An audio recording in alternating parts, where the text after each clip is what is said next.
Are you ready to thrive? It is time to take action. Hello, everyone. This is Jen, and you are listening to Thrive by Jen Radio on Transformation Talk Radio.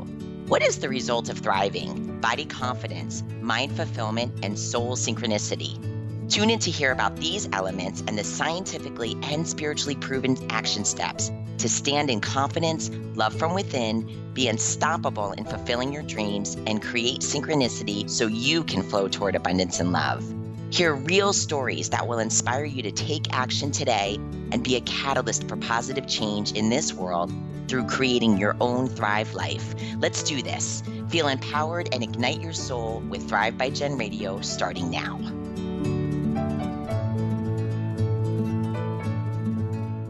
Hey, good morning, everybody. You're listening to Thrive by Jen Radio on Transformation Talk Radio. You see, today I have a guest, which I'm super excited about. My co-host today, his name is Mr. Joel Drasner. Welcome, Joel. Thanks for coming in. Thank you very much. Nice to be here, and you don't need the Mr. part. I appreciate that. I've been giving our chat a lot of thought. Joel and I touched base last week, and I'm excited for him to kick this call off and to share with you what he does. But I've been really thinking a lot about what you said last week, Joel, when we chatted about your coaching, what you can accomplish, and I'm excited to take this moment to share with everyone listening, who you are, your coaching style, how you got started. You do some pretty amazing work, and I'd love to hear what got you into it. Did you have your own? I love hearing people's stories. Did you have your own transformation moment? Did you go through something that made you want to share with the world? So share with us. Sure. Well, for those of you who don't recognize me from my scene in The Raging Bull, when Kathy Moriarty walks past me in the final fight of Take Them Out of That's awesome. My acting career didn't go much farther than that, and I've lived many lifetimes in this lifetime. A few years ago, I went back to school and I got a master's degree in something called spiritual psychology. The impetus for that came out of the blue. A friend was pursuing the same thing, and when I checked it out, I was smitten by the program. And along the way, I got to share some of the things that I was learning in the program with somebody who was suffering quite a bit. And for whatever reason, she heard something in what I said and had to confront a challenging situation in her life. And it went really well afterwards based on some of the stuff that I shared. And when she reported back, when she called ecstatically from the parking lot after that meeting with that person, something clicked and said, I've done a lot of fun things and a lot of cool things that I pursued in my life. But this feels like it's something worthy of paying attention to in terms of a future path in life. And it seemed like coaching was the direct way to get to do more of that with people. So I went into a coaching program that the school offered. And in the coaching program, one of the teachers there pointed to something beyond the program. And when I checked that out, I had a really immediately transformative experience, which turned out to be a springboard to something even more deeply transformative along the way. Wow. And what happened was after what I was initially pointed to in that program, I heard something that really in an instant dissolved what were decades probably of layered on suffering, layered on anxiety about the world needing to be different, especially people that I had deemed as important in my life, and had made quite a lot of meaning about what I thought that they thought about me.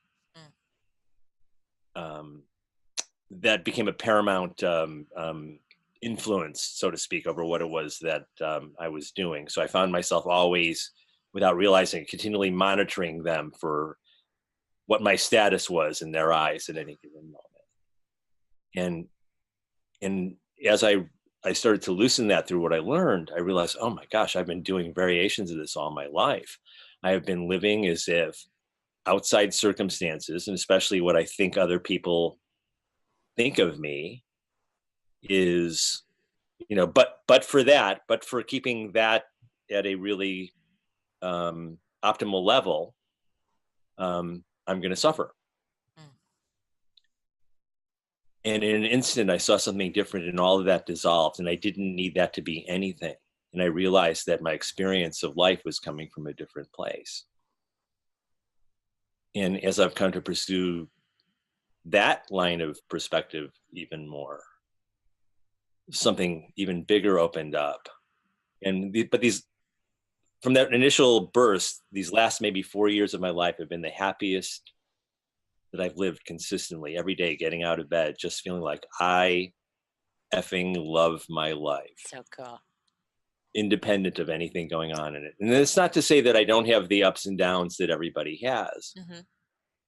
but now I feel that those ups and downs are on a solid foundation, not inside me, a solid foundation of perspective of my life that's unscalable, unbreakable, untouchable, so that any kind of experience can come up, and it will for all of us.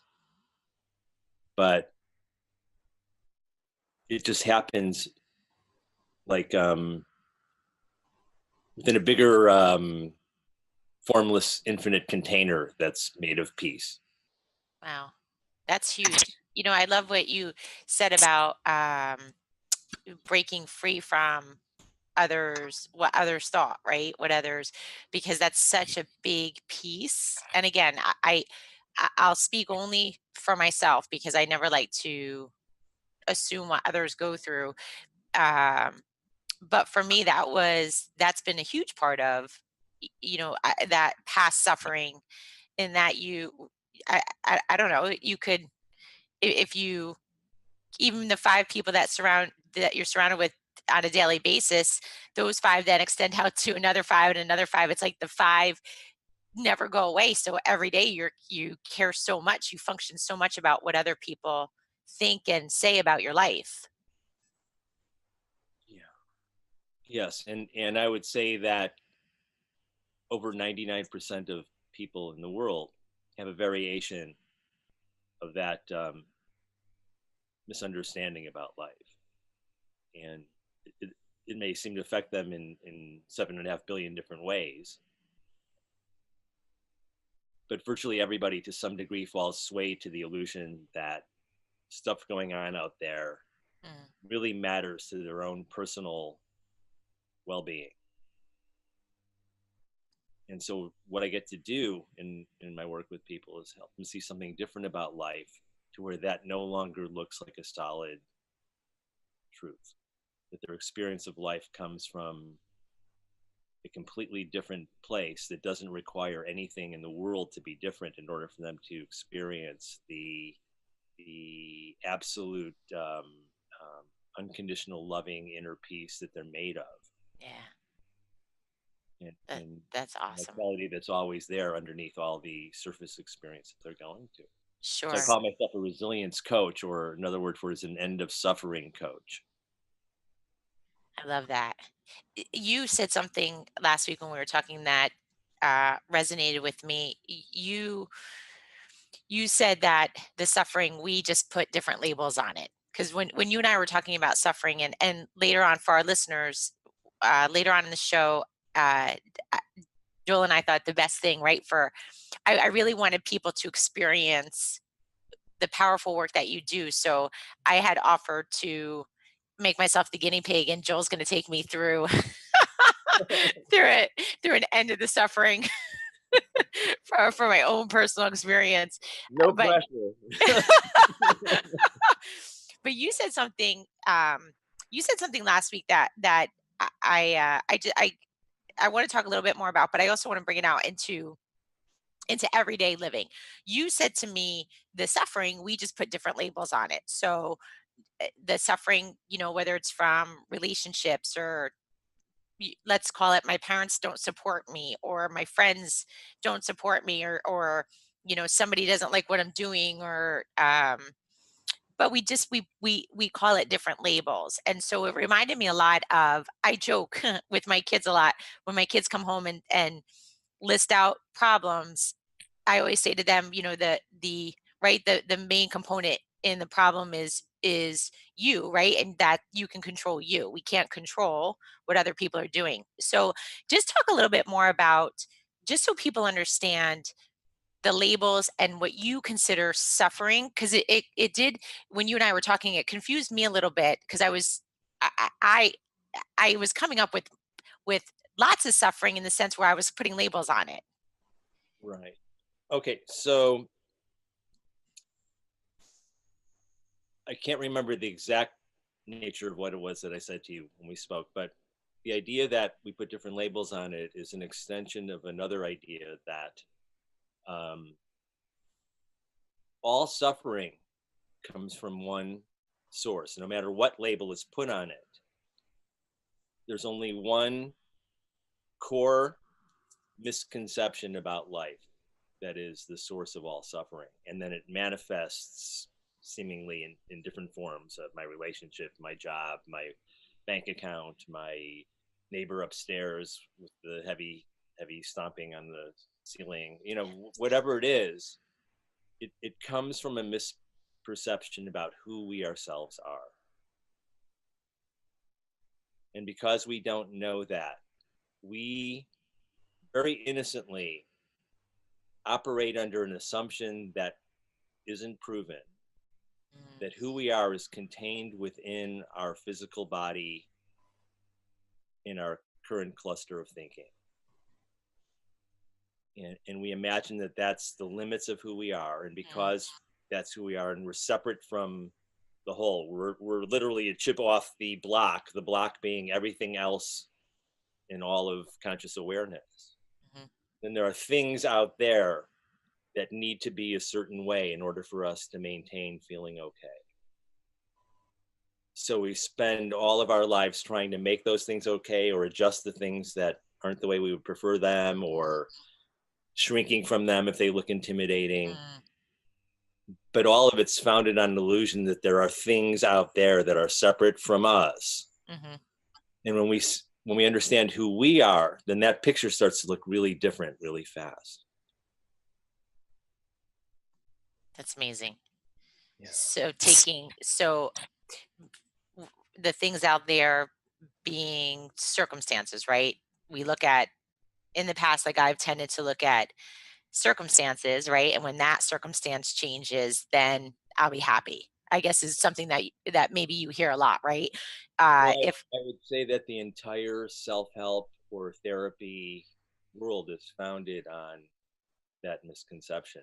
People are at point A and there's a point B in space and time. And when they get there, life will be better than it is right now. Yeah. And the degree of distance that they imagine between point A and point B is the exact measure of how they're suffering. For sure. Yeah, that's a very clear picture for me now. I appreciate that, because for a long time I worked in in physical transformation, in the realm of physical transformation, and that for sure was the guiding, right? If when I lose 10 pounds, I'll be happier. When I lose 10 pounds,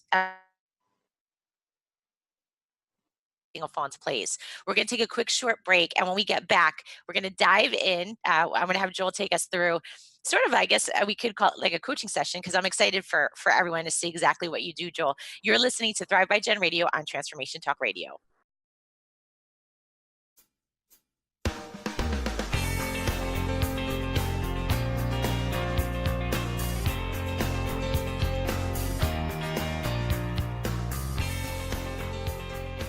Hey, welcome back to Transformation Talk Radio. You're listening to Thrive by Jen.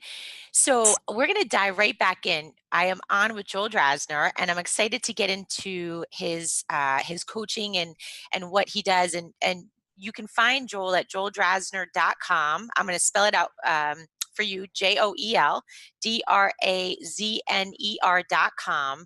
And I just was saying to Joel on the break that I'm excited for this, and it's I'm always interested in taking myself to another level.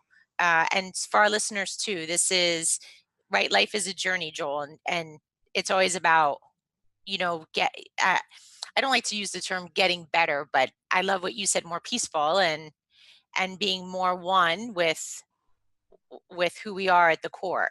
So Joel and I had said that it would be great for us to dive into like somewhat of a coaching session. And Joel's question to me last week was, "Where's my suffering?" And so I had said, well, suffering for me comes in my relationships, and more so my personal relationships, um, from divorces to failed relationships. And so, if I had to choose something that does cause me suffering, it's in the area of personal relationships. I see. So, and first, I just want to say to anybody who's watching or listening to this at any point that um, this what I'm doing isn't necessarily a coaching demonstration, so to Right. speak. As to do something like that would be problematic in that every person that I work with, it's a different sort of thing based on what's going on with them. But in exploring a little bit with you, maybe some of the um, overall ideas that I share might be helpful to people. Yeah, and also too, so our listeners understand, I also want to take this opportunity for people to get a good grasp on what you do and why they should call you. Why they should, um, this is that the peaceful feeling that you experience, and similar to what I've experienced. I mean, one of the whole driving forces behind what we do is we've experienced life more joyfully, and you of course want that for other people, and so you want to share. And so so for those of you listening, this is sort of what I wanted to do here with Joel today, so you can have more of an understanding of what Joel does. So, in terms of why people should call me, well, I know one thing, or I believe one thing very strongly, and that's nobody is broken and Mm, nobody needs fixing. So, nobody needs to call me or anybody else in order to be better than they are. I've just been very fortunate to have been turned on to something that was really helpful that helped alleviate suffering quite a bit. And to the best of my ability and to my great preference, I like to share it with people in hopes that it might be useful to them as well. And so, what I offer them is unconditional loving, um, listening to the best of my ability, and sharing with them in the best possible and clearest way I can something that has not failed me yet to see the inner peace and love that I'm made of. mm. Same thing with people who've seen it. So, I love that. Yeah, but I mean, that's key, right? That's, and you're right in that. I love that you say that we're not broken, right? And the circumstances that we've gone through, I like to look at them as, uh, I love that you say resilience, coach. Resilience is actually the R that is represented in the R in Thrive. Is It's resilience. It's our what we've what we've been through, what we've gone through, what we've learned, uh, makes for a beautiful, resilient person, and looking forward to going through life and experiencing life, and whatever comes up. Like you said before, sure, you have those ups and downs or those obstacles, but that also is part of.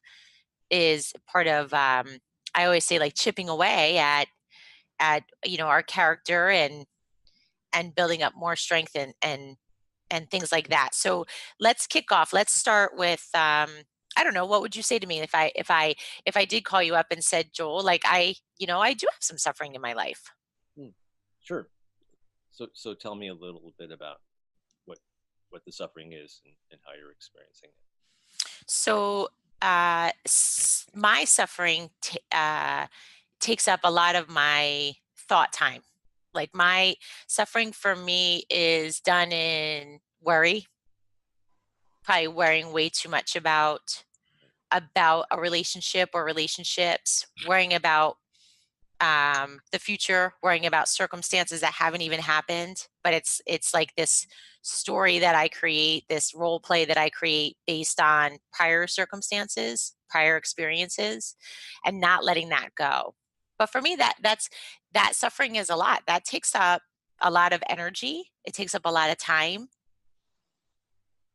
Okay, cool. So let me ask you a question.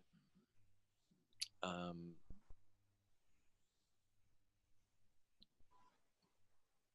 Sit for a moment, and by the way, for those of you watching this, part of the work that I do entails a lot of silence between. So there's a lot of connection that may not include words. There's a general sense of slowing down. Mm, But as you consider one of the main things that's on your mind, may be very prevalent. Everybody has something that they're preoccupied with. mhm, And it's also true that we can only have one thought at a time. Even if we have a lot of thinking going on, mhm, we may be switching from one thought to another fairly rapidly, but we can only ever experience one thought at a time. Okay. So, whatever it is that's really pressing on you, that has appeared within something. That thought, that idea has appeared within something. We have a sense that that concern has come into us in a certain way, us being this um, formless and unlimited space. But this concern has now come to us, and we're really involved with it. But there was a time when we didn't have this concern, mm, and even during the course of a day, we have to attend to practical matters. Do these shoes match what I'm going to wear for the day, or did I make lunch, or all these things? And for the moment that that thought comes in, that pressing concern goes away, mm, and then you take care of the practical matter, and then the pressing concern comes in. In all of our life, things are coming in and departing. They're coming and going and coming and going. That's been our life's experience from the get-go. And yet we seldom, if ever, look at what is the place that's always there, that whatever comes and goes from and into. mm, There's something more intimate and closely um, a part of us that receives all of these concerns that we label good, bad, neutral, whatever. mhm. But it's never not been there, even though everything that has come and gone has changed. Even a sense of us, the sense of us in a physical body. That physical body is changing all the time. It has changed and will continue to change. Mm, And yet our our experience of that physical body has been never not there. There's something at the core of who we are that doesn't seem to be located just in that physical body and whatever thoughts are coming. We might call that, whatever that is, the knowing of our experience. No matter what our experience has been, there's never not been an awareness of it. There's never not been a knowing of that experience. It's very helpful to start to turn around our direction of attention toward that which is eternal and never diminished. It's always been there, rather than just the content of what arises within that space.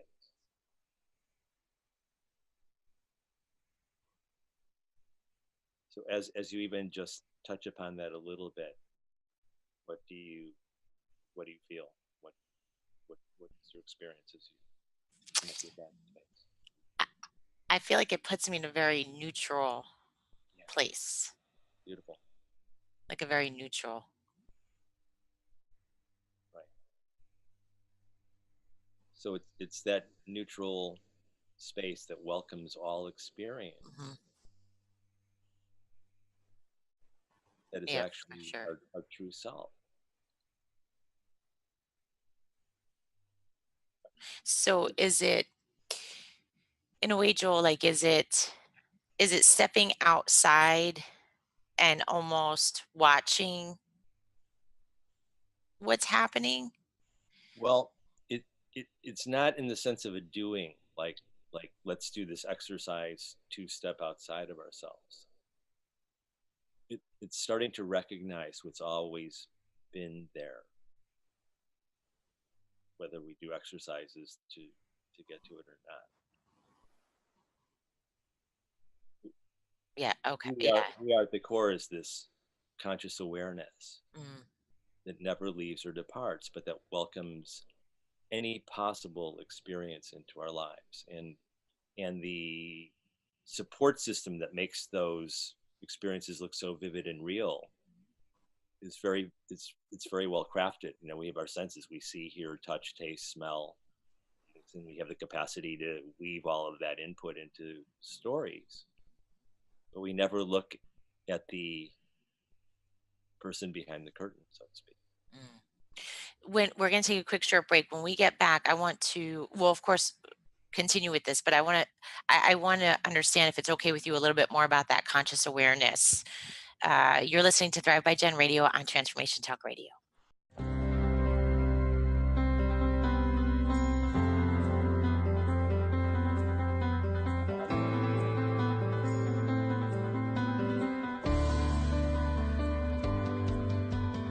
Welcome back to Thrive by Gen Radio on Transformation Talk Radio.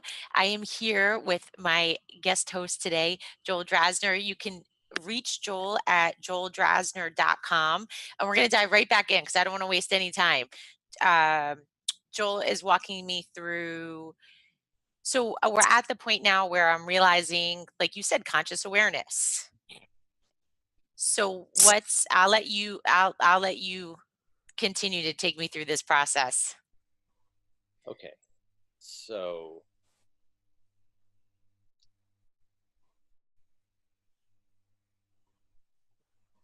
more closely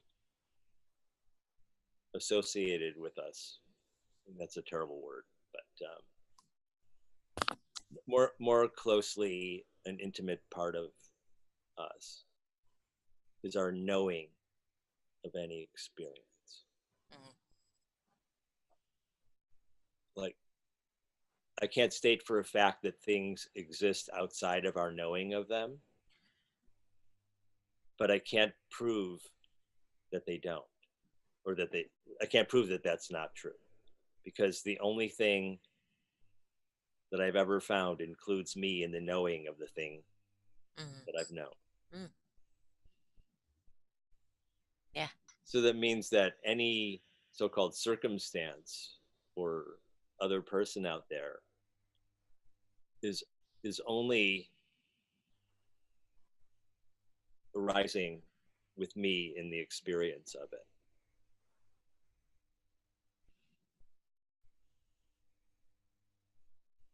Well, if that's the case, my problems start to look less and less solid. They look less and less like real things that exist independently of me. Mm. And less am I um, prone to view the contents of those problems as being fundamentally needing attention in order for me to be in a better place than I am. Those I have no circumstances that exist independently of a me being part of them. Mhm.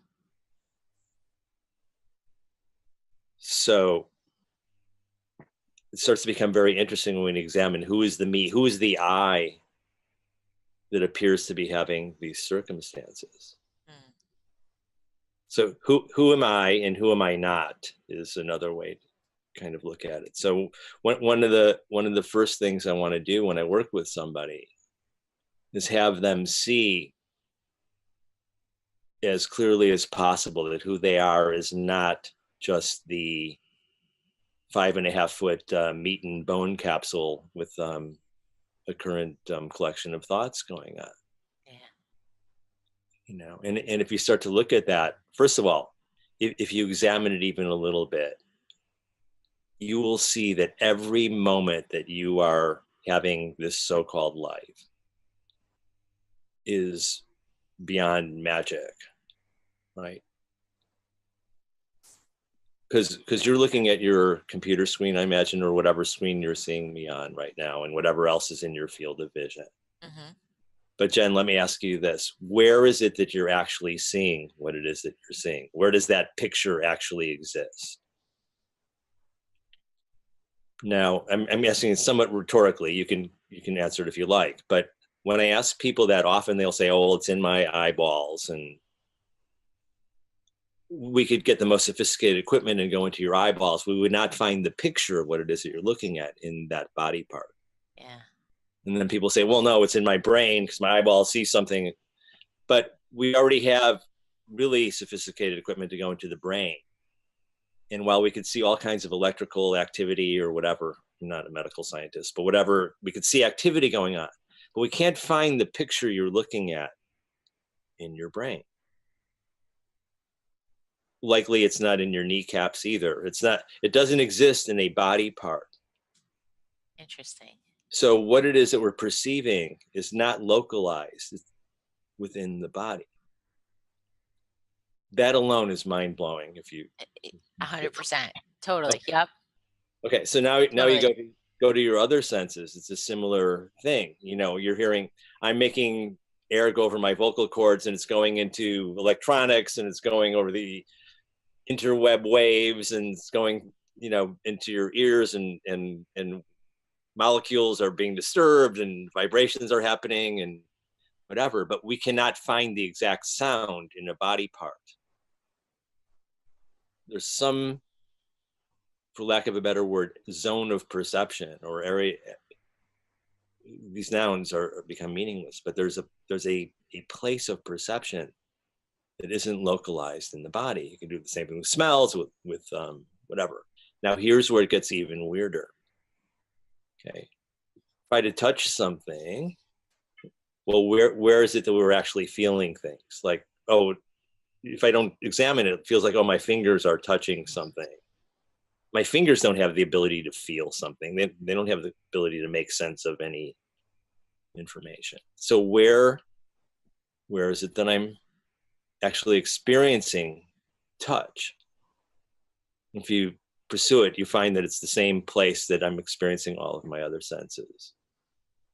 So the weirdest part is I only know my body through images. I could see what I could see of my body. Uh-huh. And I could feel through sensation.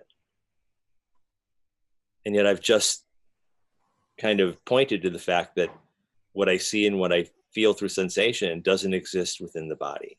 Right. Which is evidence that we don't exist inside our bodies.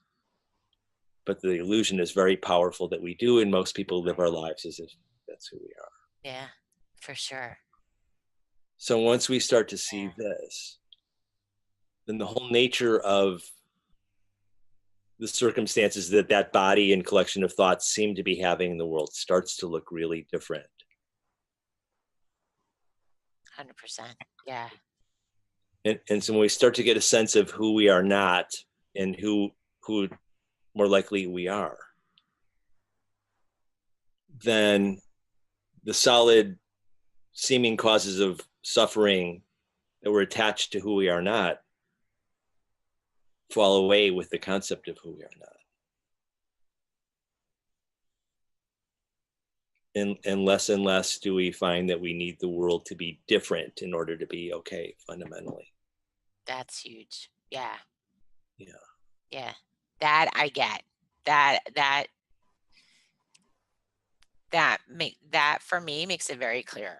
That makes it very clear. Yeah, because there's no attachment. Right. But Well, perceived attachment. exactly. Yeah. And that's true. However, there's a lot of strategies and endless books and ancient religions that will talk about losing attachment. But what I'm talking about is something, it's a different way to get there. It's a pathless path to getting there, which is merely the disinfecting sunshine of understanding. Right. When you understand who you are not and you have a deeper sense of who you truly are, then attachment no longer makes sense, so it falls away of its own accord. Yeah. Yes. You Yes. don't have Because to, if you don't have to practice losing attachment. You become not attached because it just doesn't make sense any longer. sure. Yeah. Because if I focused on, it's funny, right? I mean, the way, if I focused on losing that attachment, then I'm putting solidness to, Well, it's not that you're right? putting It's solidness to that. You're putting solidness to the I to the that eye. is Exactly. attached. Yeah. Yeah. Yes. Yes. Yes. That makes total sense to me. That's brilliant. That makes total sense to me. We're going to take a quick short break, and when we get back, we'll finish up. But that is that's mind blowing to me. That's very cool. You're listening to Thrive by Jen on Transformation Talk Radio.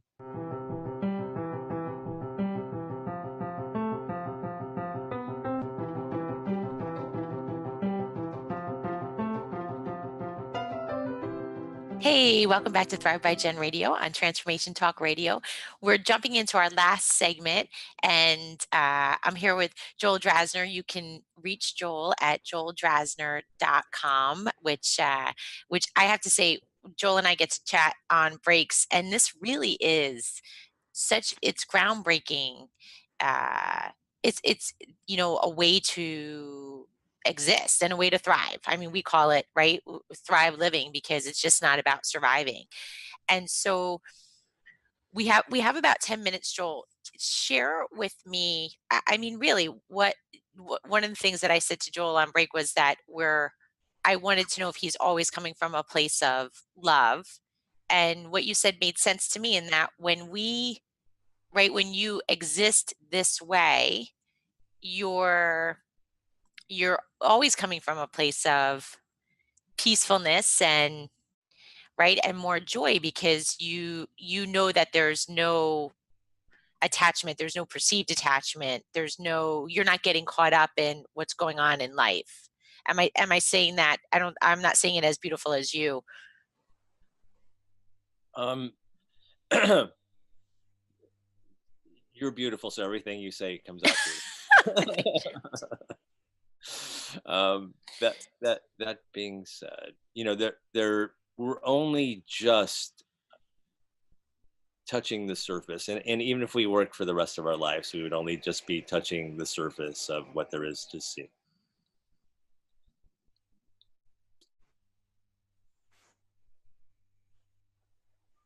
But in our expressions, we're so conditioned to thinking that there's a limited I, there's a separate I in the world, that even in the attempts to explain this, it's very understandable and normal to fall back into the separate nature of things, just even to formulate a question about it. So, like the idea of a resilience coach, so to speak, which I position myself as, it can seem like, oh yeah, resilience, let me get some of that. I've got 12 units of it, and I need a full 100 units of resilience. Totally. As if there's a quality out there called resilience, and if I could just get my hands on that, boy, then life would be so wonderful. But what I'm suggesting is that resilience is what you're made of. The resilience, or absolute happiness, or unconditional loving, or deeply experienceable inner peace, is who you are, and it's always shining like a beacon. It's shining like the sun itself, with a strong cloud cover over it because of how our life is conditioned from early on. Mm-hmm. That makes sense. We're raised by, many of us, by parents who love us dearly, but because they don't understand themselves what's going on.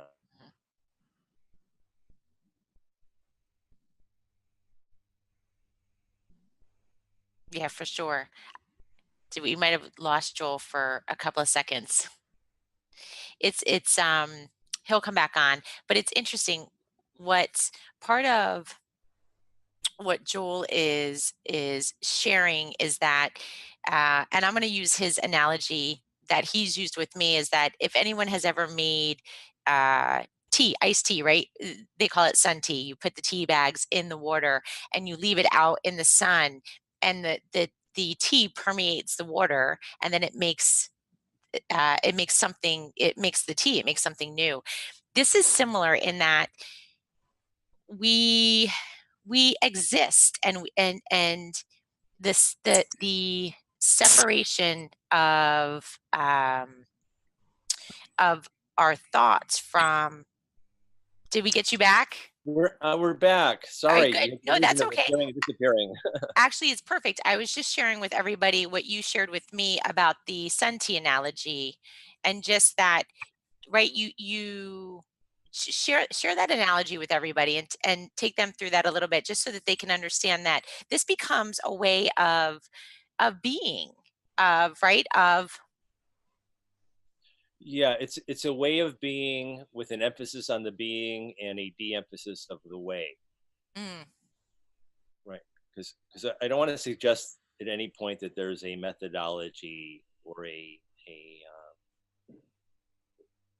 ideology or set of prescribed activity that needs to be done to get there. because we There's have it, we do, right? We have it. right.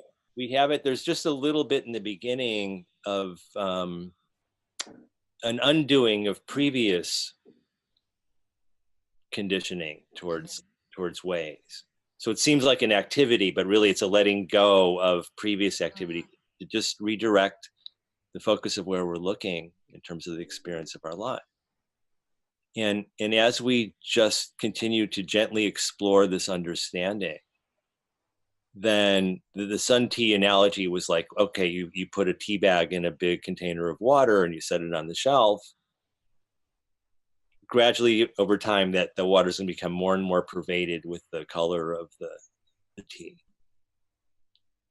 In the same way, the more we steep ourselves gently, not a grind, not like, oh, I've got to get it, and there's 8 more Yes. units of Yep. understanding that I need, but just out of love for, not even love for it, just out of love, we just Yeah. explore the understanding.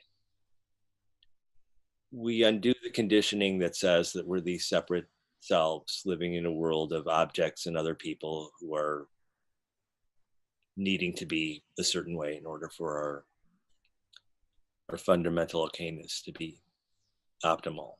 Yeah. Yeah. And as we continue to look, and that's why it's valuable to have some sort of guide or pointer in the beginning.